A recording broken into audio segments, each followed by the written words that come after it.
Yara Shahidi, it's wonderful to meet you. I'm Afua Hagan from the British Blacklist. I'm here today to talk about your part as Tinkerbell in Peter, Pan and Wendy. Such an iconic character, right? How did you approach putting your stamp on Tinkerbell? Oh, great question. I think it was easy because the script that David came in with already had a Tinkerbell that had just different qualities and characteristics to her, even based on her relationship with Wendy alone, rather than making Tinkerbell this fiercely jealous kind of character as she's been portrayed before. She's really somebody that finds a friend in Wendy. And so I think through the script, I was able to start to naturally figure out how this Tinkerbell departs from previous Tinkerbells.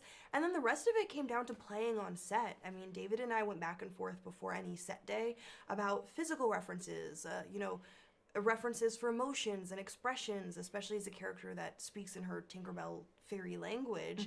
And so a lot of silent films, but even down to Josephine Baker, there's something so beautiful about her expressiveness in her performances that has impacted generations, that I was trying to figure out how I could emote in a way that the audience would instantly know what I'm feeling, even though I'm taking up so little space on screen. So little space on screen, but such a huge character. But like you said, we can't really understand what you say without giving any spoilers. Yeah.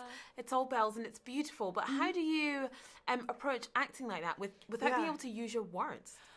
Well, this is by far one of the most creative processes I've ever been on, just because from, having a character that speaks in her bells and whistles, and somebody that flies around, and even filming it on a set that, isn't far off from this kind of setup that we're in now. I wasn't on the stages where they'd built these massive caves and ships and all of that. I was just in a studio.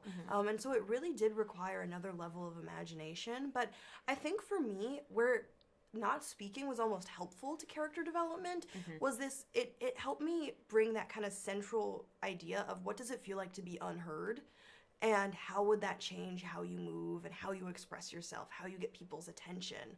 And so I think the fact that she is so few, like her words are so few and far between and you can't understand them, actually helped me build that feeling of tension almost. I mean, keeping it playful, but that feeling of tension of what does it mean to have something that you want to say and no one around you is understanding what you're saying. So that helped unlock, I think, another range of emotion that I really haven't had to tap into before because all my characters speak. Yeah, exactly.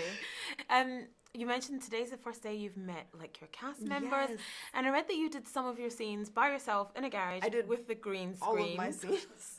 Talk to me about that.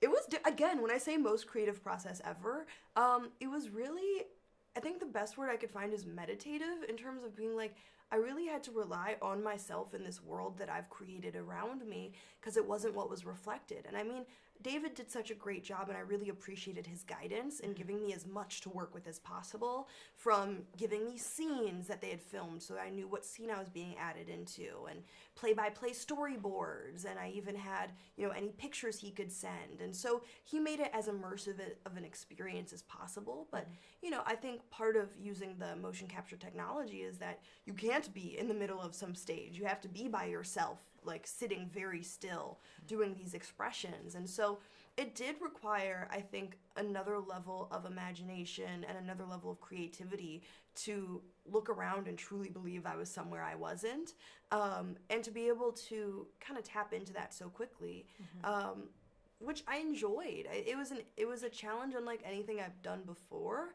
but I ended up, I think, liking, I had to hold myself to a certain standard of okay, when I'm my only acting partner.